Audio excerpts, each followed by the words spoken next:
தேனி மாவட்டத்தில் அனைத்து துறைகள் சார்பும் மாவட்ட ஆட்சியர் மற்றும் சட்டமன்ற உறுப்பினர் அனைவர் தலைமையிலும் முன்னரே வந்து ஆய்வுக் கூட்டம் நடைபெறுகிறது. இதில் ஒவ்வொரு துறையிலும் என்ன நிலைமை இருக்குது, எப்படி இருக்குது, என்னென்ன தேவைகள் என்பதை குறித்து ஆய்வு நடக்கிறது. அதற்கு முன்னதாக வந்து இங்கே வந்து நலத்திட்டங்கள் வழங்கப்படுகிறது. மாற்றுத்திறனாளி வாகனங்களும் அதில் சுய உதவிகளுக்கு வந்து அவங்களுக்கு தேவையான நிதியும் வந்து நிறைய நலத்திட்டங்கள் வழங்கப்படுகிறது. பல குழுக்களுக்கு வந்து அதிகப்படியாக வழங்கப்பட்டிருக்கு. ஸோ அது இல்லாமல் ஒவ்வொரு துறையிலும் என்ன மாதிரி இருக்கும், பள்ளிக்கல்வி துறையில் இப்போ ஆதிகள் நல்ல பள்ளிகள் இருக்குது, என்ன மாதிரி நிலைமை இருக்குது, என்ன தேவைகள் இருக்குது, மின்சாரத்துறை சார்பாக என்ன தேவைகள் இருக்குது, மாவட்டம் சார்பாக அந்த மாதிரி ஒவ்வொரு துறையிலும் ஆய்வு செய்யப்பட்டது. ஸோ எந்தெந்த இடத்துல நம்ம வந்து கடுமையாக நடந்து கொள்ள வேண்டும். இங்கே வந்து பெரிய அளவில் வர்ற புகார்களே பார்த்துக்கோம். கம்பம் சின்ன பெரிய ஆழ்துளை சின்ன 5 சென்ட் 6 சென்ட்டை வச்சுட்டு ஆழ்துளை கிணறு போட்டு நீர்கள் வந்து நிலத்தடி நீர் வந்து கமர்ஷியல் பர்பஸ்க்காக திருடப்படுதுன்னு சொல்கிறாங்க. ஸோ அது குறித்து கடுமையான நடவடிக்கை செய்யுது. அது இல்லாமல் டாஸ்மாகில் வந்து எங்கெல்லாம் வந்து ஆஃப் ஹவர்ஸ் வச்சுருக்கு மார்க்கெட்டில் வயலேஷன்ஸ் வந்து அதுக்கு நடவடிக்கை கடுமையாக எல்லா இடத்துலையும் குடிக்கா மற்றும் வேறு எந்த போதை வசதியும் இல்லாத அளவுக்கு கடுமையான நடவடிக்கை எடுத்து. ஸோ நம்ம வந்து வெகு விரைவில் வைகை டேம் வந்து தூர்வாரும் பணிகளை முடக்கிவிட போகிறோம். அதுக்கான அனைத்து துறை வந்து நம்ம WRD மினிஸ்டர் வந்து தேவையான நடவடிக்கை எடுத்துக்கிறாங்க. ஃபினான்ஸ் செக்ரட்டரிக்கும் வந்து ஆல்ரெடி போயிடுச்சு. இதுக்கான முதற்கட்ட அப்ரூவல் போயிடுச்சு. ஒன்றிய அரசுக்கும் வந்து சுற்றுச்சூழல் துறைக்கும் வந்து 2 தினங்களுக்கு முன்னாடி போயிடுச்சு. ஸோ விரைவில் இந்த வரைக்கும் தூர்வாரவே இல்லாத ஒரு வைகை அணைக்கு 70 ஆண்டுகளுக்கு மேலே ஆச்சு. இதுவரை தூர்வாரப்படவே இல்லை. வைகை அணை கட்டிய பிறகு முதல் முறையாக கண்டிப்பாக தூர்வாரம் பணிகள் நடைபெற வேண்டும் என்பது இந்த அரசுடைய ஸோ 18 to 20% நீர்பிடிப்பு பகுதிகளில் வந்து ஆல்ரெடி டெபாசிட்ஸ் இருக்குது. ஸோ அதை கொஞ்சம் கொஞ்சமாக மிகப்பெரிய ஒரு ப்ராஜெக்ட் எப்போது முழு அளவில் திட்டமிடப்பட்டு முடிச்ச பிறகு இதுக்கான பணிகள் விரைவாக தொடங்கப்படும். அதெல்லாம் வந்து இப்போ ஆய்வு செய்யும். ஸோ எல்லா இடத்துலையும் எப்படி செயல்பட வேண்டும், என்னென்ன இருக்கும், என்ன முதல்வருடைய எண்ணங்கள் என்ன எக்ஸ்பெக்டேஷன், எப்படி நிர்வாகம் இருக்க வேண்டும், ஏன்னா எந்த இடத்துல க்ளீன் கவர்மெண்ட் லஞ்ச லாவணியமற்ற அரசு, எந்த இடத்துல இயற்கை வளங்கள் காப்பாற்றப்பட வேண்டும். நம்ம தேனி மாவட்டத்தில் 37% அளவுக்கு ஃபாரஸ்ட் ரிசர்வ்ஸ் இருக்குது. கண்டிப்பாக வனமும் இயற்கையும் பாதுகாக்கப்பட வேண்டும். கல் குவாரிகள் தேவையான இங்கே இருக்கிற குவாரிகள் மீது ஏதாவது வயலேஷன்ஸ் இருந்தால் கடுமையான நடவடிக்கை சொல்லியிருக்காங்க.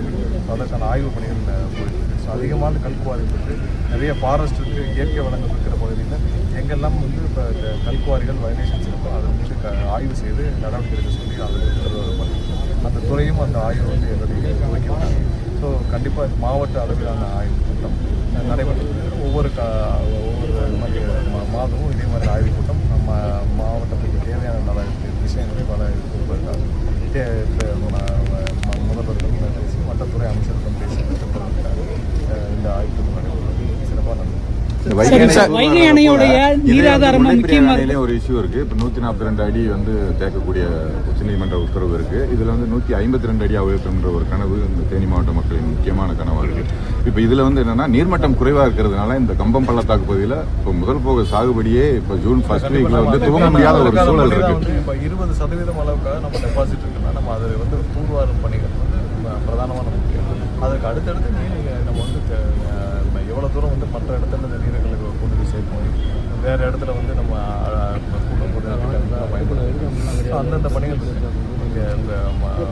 மற்ற இதெல்லாம் ஆய்வுகள்லாம் நீங்கள் இப்போ என்ன உச்சநீதிமன்ற உத்தரவு இருந்துமே வந்து நம்ம 10 ஆண்டுகளாக வந்து இந்த நீர்மட்டம் உயர்த்தாததுனால இப்போ வந்து நேரடியாக அதோட பாதிப்புகளை வந்து கம்பம் பள்ளத்தாக்கு விவசாயிகள் அனுபவிக்கிறாங்க. நம்மளுடைய முதல்வர் தலைமையிலான அரசு கண்டிப்பாக நீதிமன்றங்களில் அதை கடுமையான ஏன்னா என்ன மாதிரியான வழிகாட்டுதல். ஏன்னா முதலாவது நம்ம வந்து பொதுமக்களுக்கு எந்த பாதிப்பும் ஏற்படாத வழியில் நம்ம செய்ய வேண்டும். பொதுமக்களுக்கு பாதிப்பு ஏற்படுத்தும் எந்த விஷயத்தையும் நம்ம வந்து அரசியல் காரணங்களுக்காக தடுக்கணும். கண்டிப்பாக எதெல்லாம் அவசியமோ அது கண்டிப்பாக. சார், ஆனால் கேரளாவில் வந்து முல்லை பெரியாறு அணைக்கு மாற்ற புதிய அணை கட்டப்படும் சொல்லி கேரளா கவர்மெண்ட் சொல்லியிருக்கிறாங்க. அப்படி புதிய அணை கட்டப்பட்ட தான் நேற்று வந்து DK சிவகுமாரும் அவருடைய மாநிலத்திற்கு மேகதாது விஷயமாக ஒரு தவறான தகவல் சொல்லியிருக்கார். எல்லா இடத்துலையும் தேவையில்லாமல் யாரெல்லாம் வந்து இந்த மாதிரி சொல்கிறாங்களோ அரசியல் காரணங்களுக்காக இப்போ வந்து ஒரு நீதிமன்றம் உத்தரவு கொடுக்கும் அவங்க வந்து நிறைவேற்றவில்லை. இதுவரை நம்ம அதுக்கான வலியுறுத்தலை பண்ணிட்டு இருக்கோம். முல்லை பெரியார் விஷயத்தில் திமுக எவ்வளோ நம்ம திமுகவுடைய தவறான நடவடிக்கை தான் நமக்கு இவ்வளோ தூரம் நம்மளை மோசமான ஸ்டேஜில் வந்து நம்மளை விட்டுருக்கோம். அதே தான் காவிரி. ஒவ்வொரு இடத்துலையும் நம்ம வந்து திமுக அரசு முன்னாள் ஆட்சியாளர்கள் அவர்கள் செய்த தவறு தான் நம்ம பண்ணியிருக்கோம். கண்டிப்பாக நம்மளுடைய கொள்கைகளும் இப்போ முல்லை பெரியார் விஷயத்துலையும் நம்ம வந்து அதிகபட்சமான நீர்த்தேக்கங்கள் பண்ண வேண்டும் என்பது நம்மளுடைய அரசுடைய கொள்கை. அதற்கான வலியுறுத்தல் என்ன தேவையோ நம்ம செஞ்சுட்டு இருக்கோம். அது இல்லாமல் மேகதாதுலேயும் நேற்று வந்து டிகே சிவகுமார் அவர் வந்து தவறான தகவலை நேற்று வந்து அவருடைய பேட்டியில் பார்த்தோம். அவர் என்ன சொல்லியிருக்காருன்னா, கோர்ட்டு வந்து மேகதாது அணை விஷயமான பெட்டிஷன் டிஸ்மிஸ் அதெல்லாம் தவறான தகவல். கோர்ட்டை டிஸ்மிஸ் பண்ணுறது டீட்டெயில்டு ப்ராஜெக்ட் ரிப்போர்ட், அதாவது திட்டத்தை சம்மந்தப்பட்ட ப்ராஜெக்ட் ரிப்போர்ட்டை சப்மிட் பண்ணுறதுல அவங்களுக்கு உரிமை இருக்குது, பண்ணட்டும்னு சொல்லிட்டாங்க.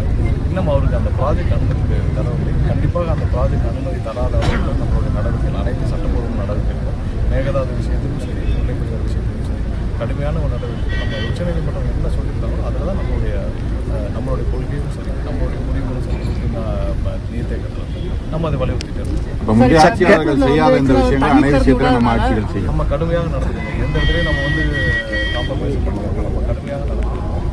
முன்னாடி ஆட்சியாளர்கள் என்ன தவறு செய்யணும், முல்லை பெரியாரையும் சரி, காவிரியும் சரி, என்ன தவறு செய்யணும் எல்லாமே அவங்க கண்ட்ரோல் இருந்தும் அவங்களுடைய இதுல அவங்க வந்து அதை மிஸ் பண்ணாங்க. அந்த மாதிரியான இந்த வரலாறு முதல் போக பாசனத்துக்கு கம்பம் பள்ளத்தாக்கில் எப்ப சார் தண்ணி திறக்கப்படும் முல்லை பெரியாறு அணையில்? சார், பெரியவங்களும் பெண்கள் மேல்நிலைப் பள்ளியில் +2 மாணவி மயங்கி விழுந்து உயிரிழந்திருக்காங்க. முறையான விசாரணை நடத்தணும்னு சொல்லி பெற்றோர்களும் உறவினர்களும் வந்து இந்த பள்ளியை முற்றுகையிட்டிருக்காங்க. அது சம்பந்தமாக கண்டிப்பாக விசாரணை செய்யணும். சரி.